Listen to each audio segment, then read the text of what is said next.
రండి, అందరూ వచ్చేసారా? మిస్టర్ సూర్య, దీంట్లో సంతకం పెట్టండి.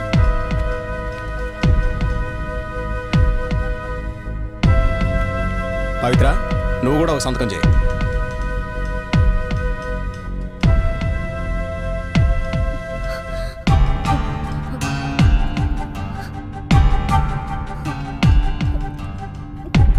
ఈ పెన్ తనకివ్వు.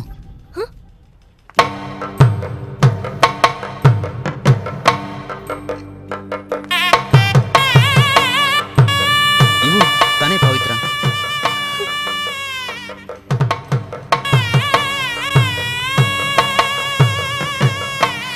ఏంటి చూస్తున్నావు? నువ్వు పవిత్ర కాదు, పూజ అని నాకు తెలుసు. నువ్వు నా ఫ్రెండ్ ఆరుణ్ ప్రేమికురాలు, అది కూడా తెలుసు. ఈ నిజం నాకు ఎలా చెప్పాలని మీరు ఎంతో ఇబ్బంది పడుతున్నారు. కానీ నేను నీకు గిఫ్ట్గా ఇచ్చిన సెల్ ఫోన్ ద్వారా నాకు అన్ని నిజాలు తెలిసిపోయాయి. పూజ, ఈ ప్రపంచంలో అమ్మా నాన్న లేని వాళ్ళని, ప్రేమించిన వాళ్ళని, పెళ్లి చేసుకున్న వాళ్ళని, అంతెందుకు ఏ బంధుత్వం లేని వాళ్ళని కూడా మనం చూసుండొచ్చు. కానీ స్నేహం లేని వాళ్ళని మనం ఎప్పుడూ చూసుండం. ఇంటి వరకు బంధువులు, వీధి వరకు ఇల్లాలు, కాటి వరకు పిల్లలని చెప్పిన పెద్దవాళ్ళు అందరికీ ఒక లిమిట్స్ని పెట్టారు. కానీ స్నేహానికి కాదు. ఎందుకంటే స్నేహానికి ఎల్లలు లేవు. సంతోషమో దుఃఖమో మన ఫ్యామిలీతో చెప్పుకోలేని కొన్ని విషయాలు కూడా మన ఫ్రెండ్స్తో షేర్ చేసుకోవచ్చు. కానీ అలాంటి ఒక ఫ్రెండ్ని నాతో ఏ విషయం చెప్పుకోలేనంతగా ఇబ్బంది పెట్టిన పాపాత్ముని పూజ నేను.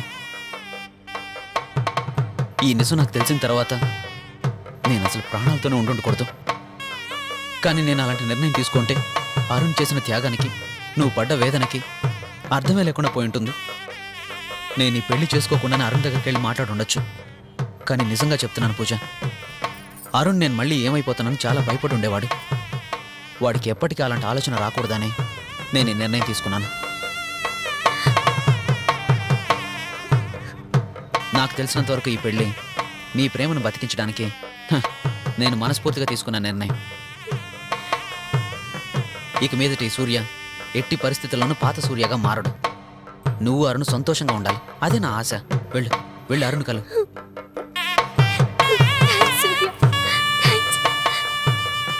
వస్తాను.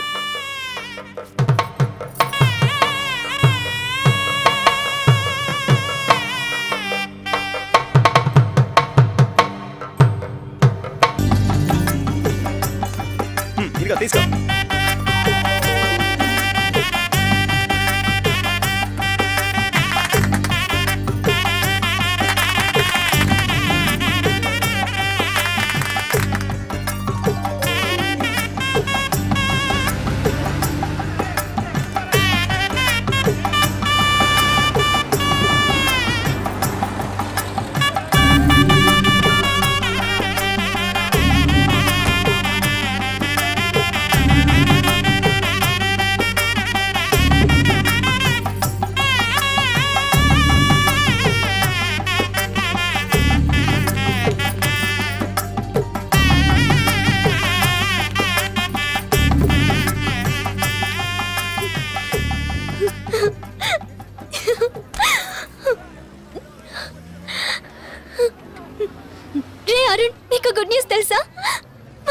అన్ని విషయాలు సూర్యకి తెలిసిపోయాయిరా.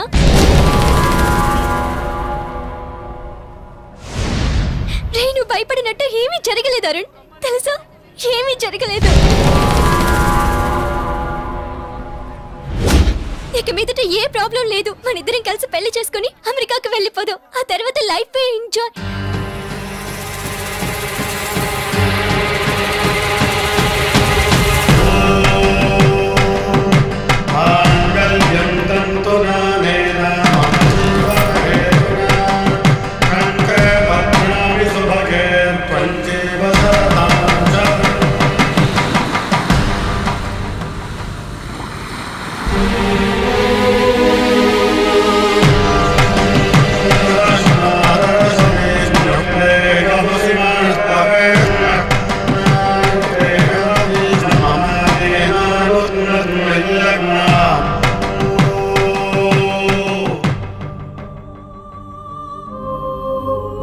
ఎలాగోలా మీ పెళ్లి జరిగిపోతుంది.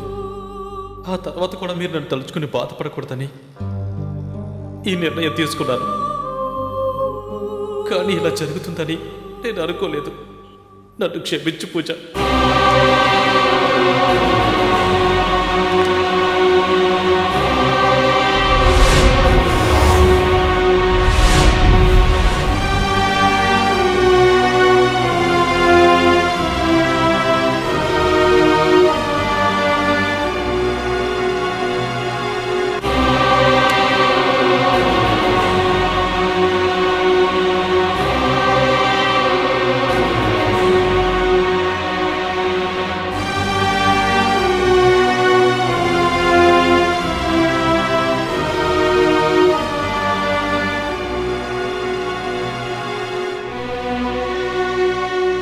పూజ, ఏంటి జరిగిన దానికి నేను కారణం కాదు అని చెప్తున్నావా?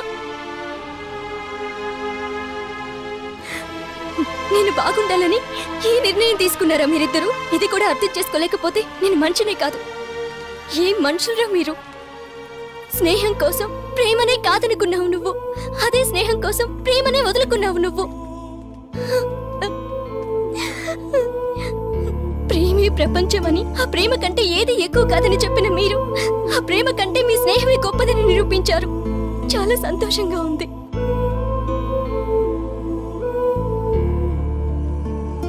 మీరు తొందరపడి తీసుకున్న నిర్ణయం మనందరికీ సరైన నిర్ణయమే అనుకుంటున్నాను.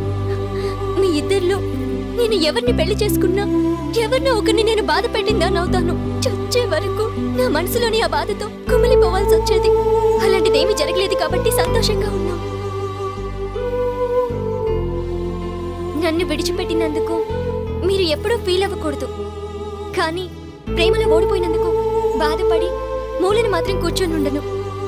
పవిత్ర అనే ప్రపంచం అని చెప్పిన నువ్వు ఎప్పుడైతే నీ మనసు మార్చుకున్నావో, అదే విధంగా పూజ లేకుండా ఒక్క నిమిషం కూడా బ్రతకలేను అని చెప్పిన నువ్వు ఎప్పుడైతే నీ మనసు మార్చుకున్నావో, అదే విధంగా నేను నా మనసుని మార్చుకోగలను. అది మీరు ఖచ్చితంగా నమ్మాలి. ఇంతకు ముందు నేను అడగకుండానే మీరు నాకు ఎంతో హెల్ప్ చేశారు. ఇప్పుడు మొదటిసారిగా నేను మిమ్మల్ని ఒకటి అడుగుతున్నాను, చేస్తారా? చెప్పు పవిత్ర, నీకోసం ఏం చేయాలో చెప్పు. దీనివల్ల నీకేదైనా మంచి జరుగుతుందనే నమ్మకం నీకుంటే చెప్పు పూజ. చెప్తాను. నన్ను మీరు ఎంత దూరం ప్రేమించారు, నా మీద మీరిద్దరూ ఎంత ప్రేమ పెంచుకున్నారు, అదే విధంగా అంతకంటే ఎక్కువ మీరు మీ భార్యలను చూసుకోవాలి.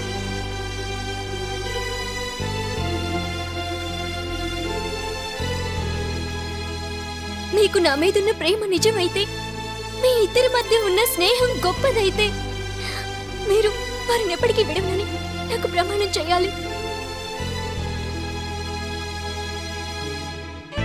తను సంతోషంగా ఉండాలని నువ్వు విడిచిపెట్టావు, వాడు సంతోషంగా ఉండాలని నువ్వు విడిచిపెట్టావు. నేను సంతోషంగా ఉండాలంటే నాకు ప్రమాణం చేయండి. ప్రమాణం చేయండి.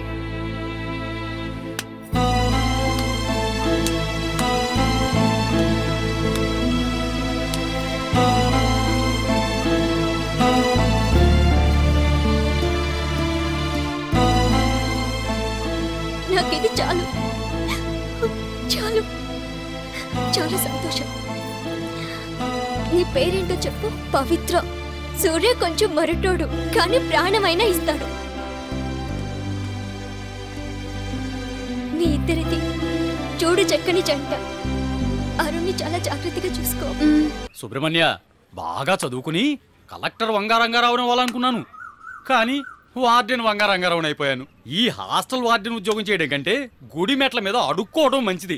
సరే అది వదిలి, ఈరోజు ఈ స్టూడెంట్స్ గొడవల నుంచి నన్ను